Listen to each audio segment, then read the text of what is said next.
Visited 7 times in the past. I was always the guest of the Chautauqua Women's Club, of whom I am, or I guess I have to say I was, a life member.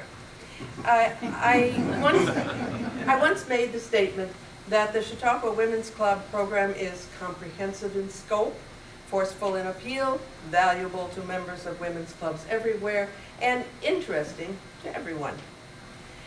Please excuse me for sitting a bit. What I call my White House feet hurt largely because of a change in the bones of my instep. And that was caused by years of standing at receptions in the White House. I'll be speaking to you tonight not as the wife of a New York State Senator, the Assistant Secretary of the Navy, or Governor of this great state. Nor am I speaking as First Lady of the land or as a U.S. representative to the United Nations. Instead, I'll be speaking as an American woman, telling you about the long process of my development from a shy, fearful child to a confident adult. I would like to say, however, that autobiographies are only useful as the lives you read about and analyze may suggest to you something that you may find useful in your own journey through life. Is to try to be as honest as possible.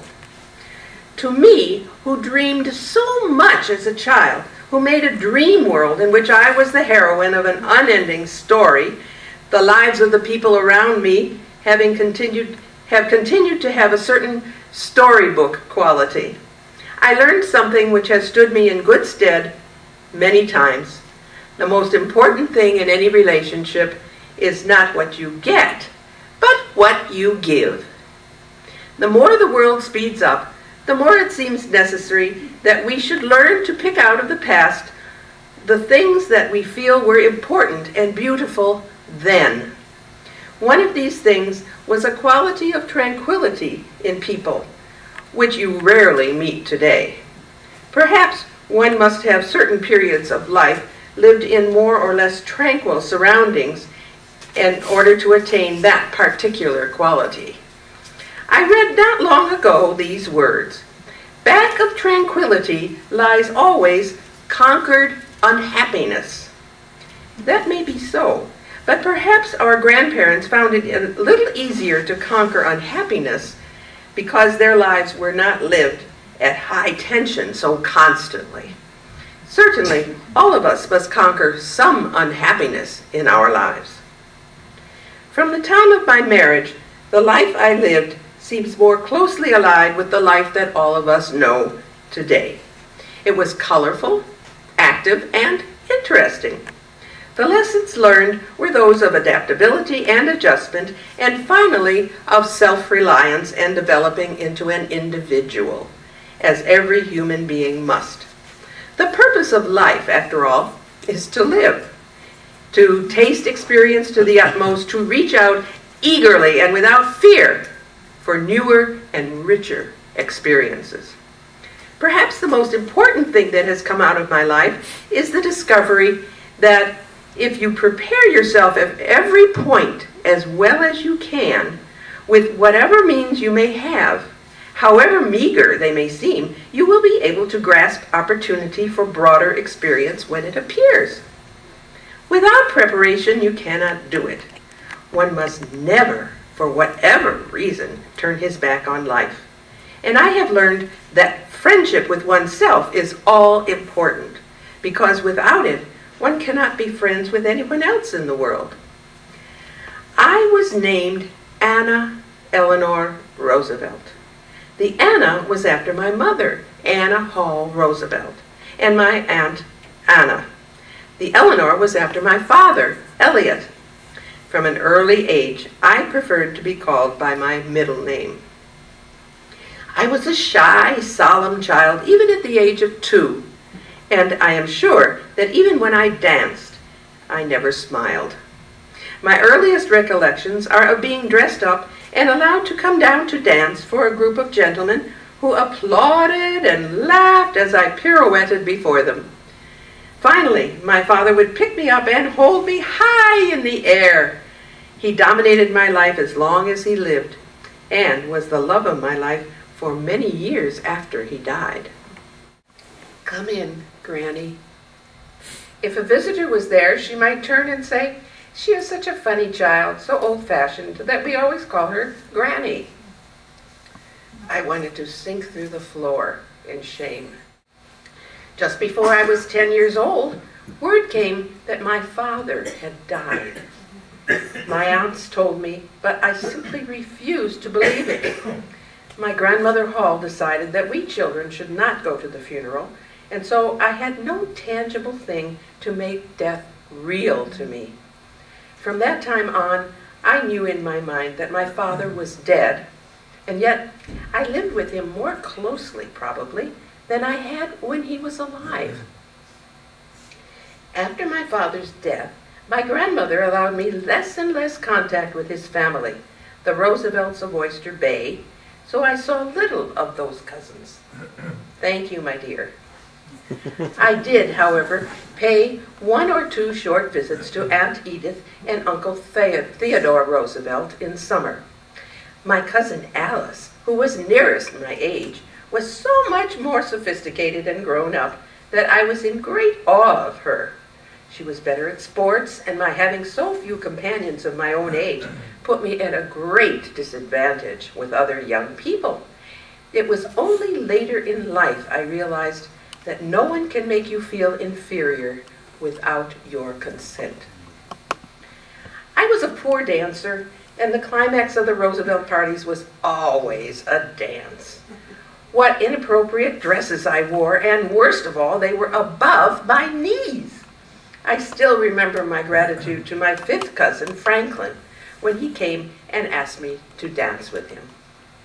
One day, one of my Hall aunts told me frankly that I probably would never have the beaux that the rest of the women in the family had had because I was the ugly duckling. At the same time, she told me some of the painful and distressing facts about my father's alcoholism in his last years, and the combination made me very unhappy.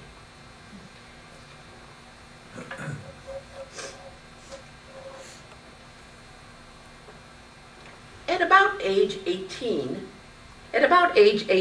I began to see occasionally my cousin Franklin Roosevelt, who was at college, and also other members of his family and some of his college friends. His mother, Sarah Roosevelt, was sorry for me, I think. I had painfully high ideals and a tremendous sense of duty, entirely unrelieved by any sense of humor or any appreciation of the weaknesses of human nature. Things were either right or wrong to me, and I had had too little experience to know how fallible human judgments are. I had a great curiosity about life and a desire to participate in every experience that might be the lot of a woman. In the autumn of 1903, when Franklin asked me to marry him, though I was only 19, it seemed entirely natural. When I told my grandmother, she asked me if I was sure I was really in love. I solemnly answered yes, and yet it was years later before I understood what being in love or loving really meant. Franklin's mother, Sarah Roosevelt, had sense enough to realize that both of us were young and undeveloped, and she decided to try to make her son think this matter over, which, of course, I resented. She took him on a cruise that winter, but Franklin's feelings did not change. In the autumn of 1904, the engagement was announced, and I began to feel I was part of Franklin's clan, and clan it was. The wedding plans were complicated by the fact that my father's brother, Uncle Ted, at that time President of the United States, was going to give me away, and our date had to fit in with his plans. Finally, it was decided that we would be married on St. Patrick's Day, March 17, 1905, because Uncle Ted was coming to New York City for the parade that day. After the ceremony, as we were receiving congratulations from family and friends, Uncle Ted went into the room where the refreshments were served. The great majority of the guests were more interested in being able to see and listen to the president than, and in a short time, this young married couple were standing there alone. We simply followed the crowd and listened with the rest. My early dislike of any kind of scolding had developed now into a dislike for any kind of discussion. So instead of taking an interest in the plans of Franklin's mother, Sarah, for building 2 adjacent houses in New York City, one for herself and one for Franklin and me, I left everything to her and to my husband. I was growing dependent on Sarah, requiring her help on almost every subject, and never thought of asking for anything that I thought would not meet with her approval. She was a very strong character who gave great devotion to her own family. She was somewhat jealous of anything that might mean a really deep attachment outside the family circle. A few years after my husband graduated from law school and was admitted to the bar, he was elected a New York State Senator. We moved to Albany from New York, and here began for the first time a dual existence for me, which was to last all the rest of my life. Public service, whether my husband was in or out of office, was to be a part of my daily life from now on. His career kept him completely absorbed. I still lived under the compulsion of my early training. Duty was perhaps the motivating force of my life, often excluding what might have been joy or pleasure. I looked at everything from the point of view of what I ought to do, rarely from the standpoint of what I wanted to do. By then, I had 3 children. It was a wife's duty to be interested in whatever interested her husband. This was the attitude with which I approached that first winter in Albany. I remember little of what my husband did in the legislature, except that he came out for women's suffrage. I was shocked, as I had never given the question serious thought, for I took it for granted that men were superior creatures and knew more about politics than women did, and while I realized that if my husband was a suffragist, I probably must be too, I cannot claim to have been a feminist in those early days. Franklin was re-elected to the state senate, but in 1913, President Woodrow Wilson appointed him Assistant Secretary of the Navy. Sarah, as usual, helped us to get settled in Washington.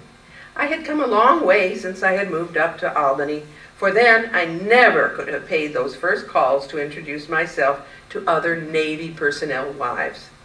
My shyness was wearing off rapidly, but I don't suppose that kind of shyness ever really leaves one.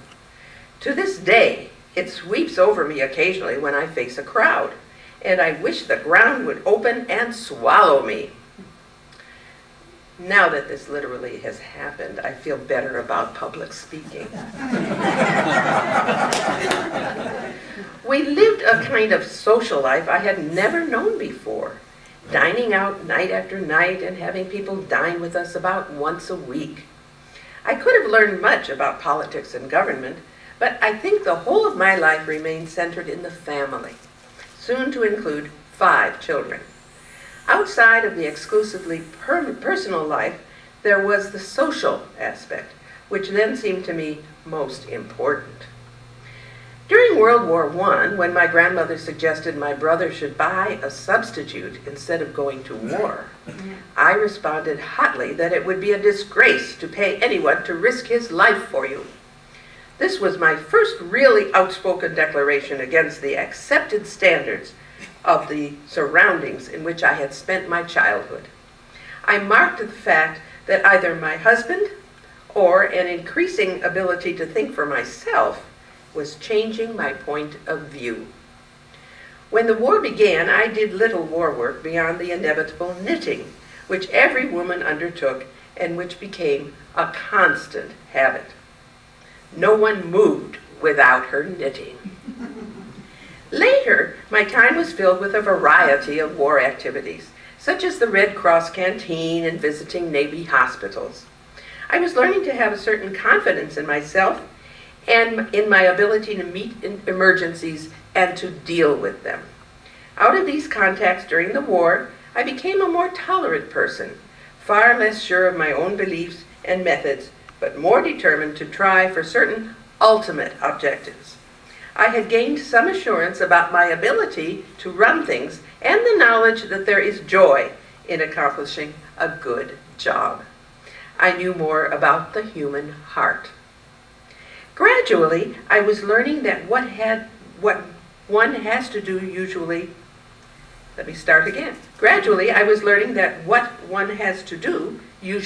can be done. Fear of being left alone to care for my children had vanished. The truth of the matter was that I had gained a sense of values and no longer fussed about non-essentials, nor allowed myself to be stampeded by the likes and dislikes of others. In 1918, when I discovered the affair between my husband and Lucy Mercer, the bottom dropped out of my particular world, and I faced myself, my surroundings, my world, honestly for the first time. I really grew up that year. I told Franklin he could file for divorce, but his mother wouldn't hear of it. My husband promised to end the affair. During Franklin's 1920 campaign for the vice presidency, we stopped in Buffalo, New York. I, who had never seen Niagara Falls, insisted on seeing them. My husband went on to Jamestown for political meetings. One of the standing jokes of that campaign was a reference to the day in Jamestown, New York, when certain photographs were taken of the lovely ladies who served luncheon for my husband and who worshipped at his shrine. He had to stand much teasing from the rest of the party about that particular day. After the amendment for women's suffrage was passed, I became a much more ardent citizen and feminist than anyone about me in the intermediate years would have dreamed possible. I had learned that if you wanted to institute any kind of reform, you could get far more attention if you had a vote than if you lacked one, and that it takes as much energy to wish as it does to plan. Meeting the challenges of Franklin's contracting infantile paralysis in 1921 finally made me stand on my own 2 feet in regard to my husband's life, my own life, and my children's training. The alternative would have been to become a completely colorless echo of my husband and mother-in-law and torn between them. I might have stayed a weak character forever if I had not found that out. Somewhere along the line of development, we discover what we really are, and then we make our real decision for which we are responsible. The influence you exert is through your own life and what you become yourself. In many ways, that following winter of 1921-22 was the most trying of my entire life. Sarah thought we were tiring my husband and that he should be kept completely quiet, and which made the discussions about his care somewhat acrimonious on occasion. Franklin's illness proved a blessing in disguise, for it gave him strength and courage he had not had before. He had to think out the fundamentals of living and learn the greatest of all lessons, infinite patience and never-ending persistence. People have often asked me how I felt about his illness. To tell the truth, I do not think I ever stopped to analyze my feelings. There was so much to do to manage the household and the children and to try to keep things running smoothly that I never had time to think of my own reactions. I simply lived from day to day and got through the best I could. Many of my old friends I saw very little because they led more or less social lives. I had dropped out of what is known as social society entirely, as we never went out. Now and then I would go to the theater with a friend, but my free hours were few. Ever since the war, my interest had been in doing real work, not in being a dilettante. I gradually found myself more and more interested in workers less and less interested in my old associates. I had long since ceased to be dependent on my mother-in-law. I had begun to realize that in my development, I was drifting far afield from the old influences. I do not mean that I was the better for this, but I was thinking things out for myself and becoming an individual. Had I never done this, perhaps I might have been saved some difficult experiences, but I have never regretted even my mistakes.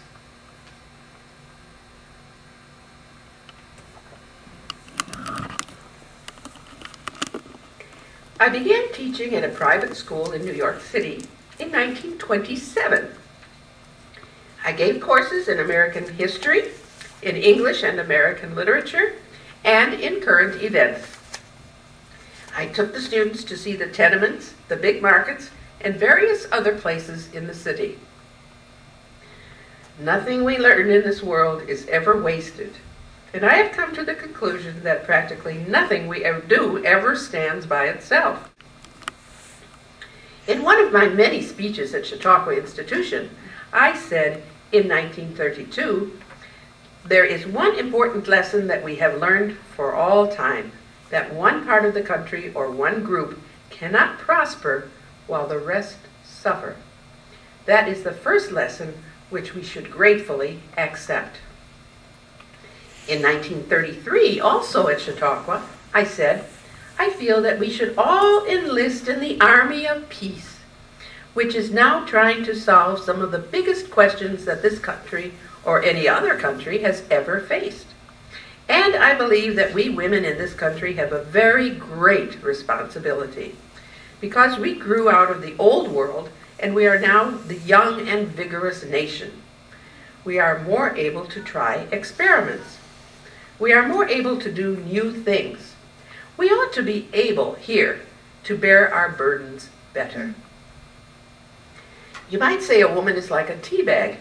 You can't tell how strong she is until you put her in hot water.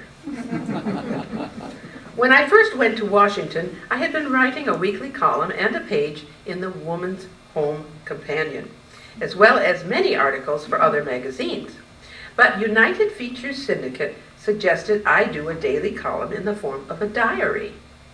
At first I thought it would be the most dreadful chore, but in 1936 I signed a 5-year contract for a daily column. I wrote a column 6 days a week, and only once failed to get it in on time. When I went on trips, I sometimes had to write a number of columns ahead. Otherwise, I wrote them during the morning or at noon every day. But if the following day looked like a very busy one, I wrote it in the middle of the night before. As time went by, I found that people no longer considered me a mouthpiece for my husband, but realized that I had a point of view of my own, with which he might not at all agree. Then I felt freer to state my views. However, I sometimes would send Franklin one of my columns about which I was doubtful. The only change he would ever make was occasionally on a matter of style. Of course, this hands-off policy meant that my column could sometimes serve as a trial balloon for him. If an idea of mine, with which he might agree, caused a violent reaction, he could honestly say, "My thoughts were my own." Franklin never told me I was a good reporter about my trips, nor in the early days were any of them made at his request. I realized, however, that he would not question me so closely about them if he were not interested, and I decided that this was the only way I could help him outside of running the house. Usually at lunchtime, I had to be at the Salvation Army headquarters, where we had a service just before the food baskets were given out. I am afraid that during the Depression years, these services had an unchristian effect upon me, because invariably, before receiving their baskets, the poor wretches were told how grateful they should be. I knew if I were in their shoes, I would be anything but grateful. After a similar service and distribution of food baskets at another site, I returned home in time for the afternoon party in the East Room. My children and I then went to the lighting of the community Christmas tree, and I went on to a Christmas tree in the slums, where again we sang carols. As I looked at the poor people about me, I could not help wondering what Christmas could mean to those children. Returning home, I would find my husband reading Dickens's A Christmas Carol to the family. After the stockings had been filled, my secretary and I nearly always went to midnight services at St. Thomas Church.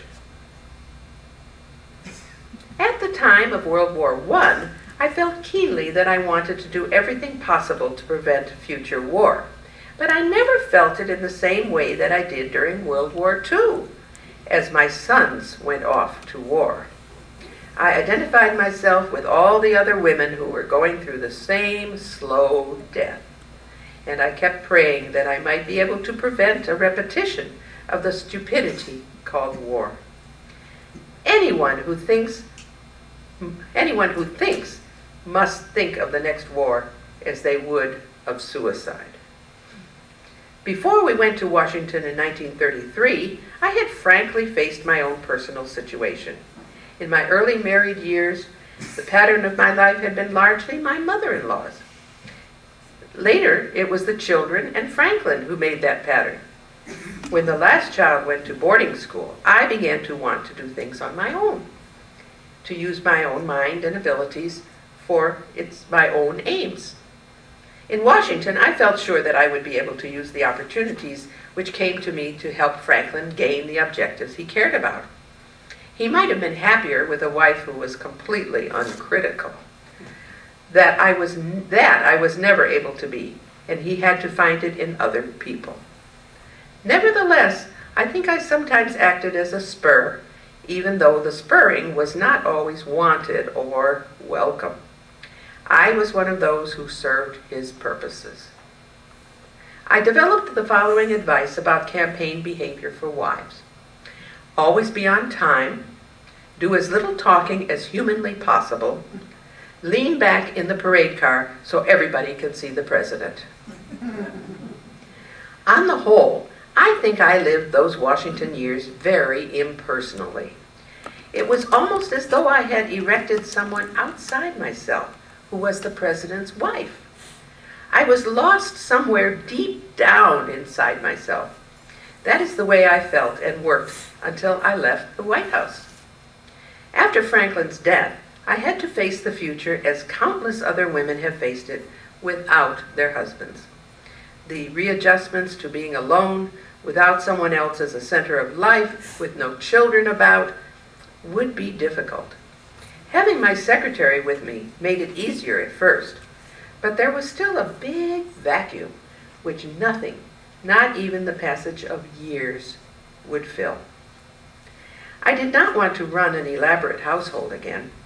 I did not want to cease trying to be useful in some way. I did not want to feel old, and I seldom have. Without particularly planning it, I have made the necessary adjustments to a different way of living, and I have enjoyed almost every minute of it and almost everything about it. As a delegate to the UN General Assembly, I walked on eggs during my entire first session. I knew that as the only woman on the delegation, I was not very welcome. Moreover, if I failed to be a useful member, it would not be considered merely that I, as an individual, had failed, but that all women had failed, and there would be a little chance for others to serve in the near future. Our efforts at the UN to write a Universal Declaration of Human Rights reached a kind of climax at the General Assembly in 1948, despite many controversies with the delegates from communist countries. Something I learned in those years is that one should never allow a person to tell you no who doesn't have the power to say yes. Also, it isn't enough to talk about peace. One must believe in it. And it isn't enough to believe in it. One must work at it. My participation in political campaigns was interrupted after Franklin's death in 1945, partly because I was at the United Nations. I re-entered politics in 1956. I was out of the UN by that time, and I believed that Adlai Stevenson would make a good president. Also, I took part in John Kennedy's campaign for the presidency 4 years later. The older generation often gives the young the cautious warning. Take a job that will give you security, not adventure. But I say to the young, do not stop thinking of life as an adventure. You have no security unless you can live bravely, excitingly, imaginatively, unless you can choose a challenge instead of a competence. I never planned a career, and what basic objective I had for many years was to grasp every opportunity to live and experience life as deeply, as fully, and as widely as I possibly could. It seemed to me stupid to have the gift of life and not use it to the utmost of one's ability. As time went on, the fact that I kept myself well occupied made my loneliness less acute. I am not sure whether this was due to my own planning or simply to circumstances. But my philosophy has been that if you have work to do, and do it to the best of your ability, you will not have much time to think about yourself. I don't normally have many quiet minutes in the day. I have never known what it was to be bored or to have time hang heavily on my hands. But when you cease to make a contribution, you begin to die. I do not grow weary of travel, and I do not tire easily, though sometimes my feet hurt. I generally find pleasure in travel because it gives me an opportunity to catch up on my reading. If I have a complaint about the kind of life I lead, it is that I simply cannot find time to read as much as I wish. I once had a rose named after me, and I was very flattered. But I was not pleased to read the description in the catalog. No good in a bed, but fine up against a wall. I have led a busy life for many years, and it has not seemed less busy since the death of my husband. In the years since 1945, my life has been complicated in some ways because my working hours are long. I have spent many years of my life in opposition, and I rather like the role. But in another way, I lived very simply, so that not a few visitors are often surprised to find that I plan the meals, do part of the daily shopping, and serve dinner for a dozen guests with a staff consisting of a couple in the country or one maid in town. The only advantage of not being too good a housekeeper is that your guests are so pleased to feel how very much better they are.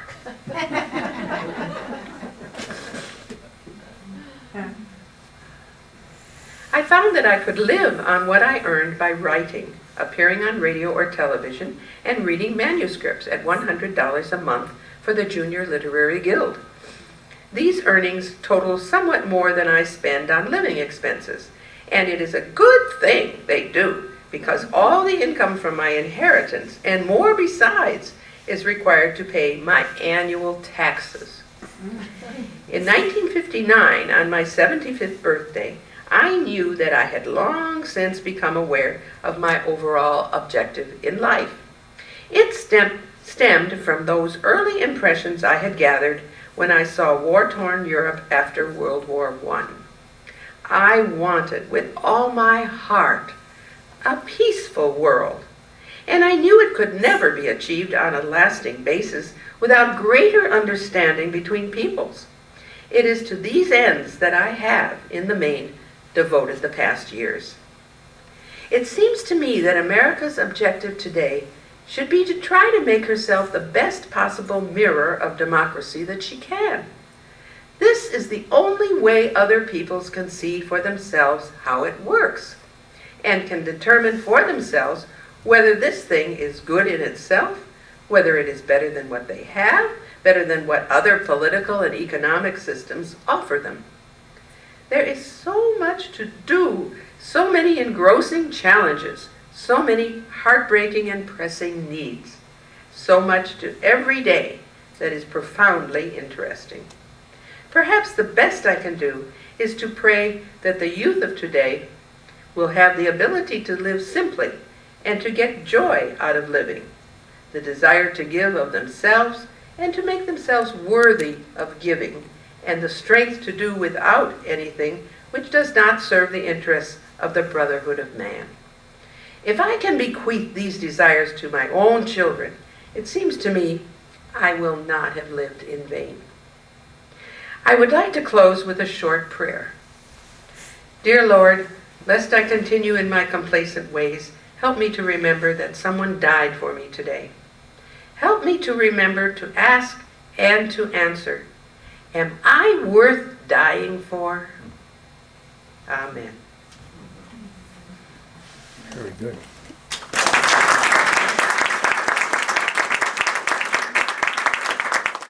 Thank you very much. The Women's Club was invited to come to the White House. It was before the war, I think, the Second War. 1935. 35, thank you. January 16th, 1935. Woo! January I 16th. remember framing the picture. There's 300 people there. In the dead of winter, they went to it. Oh. Yeah, and the Chautauqua, that was all from Chautauqua. They were invited because that was apparently her women's club, her base for women's clubs. And they were served luncheon, I believe.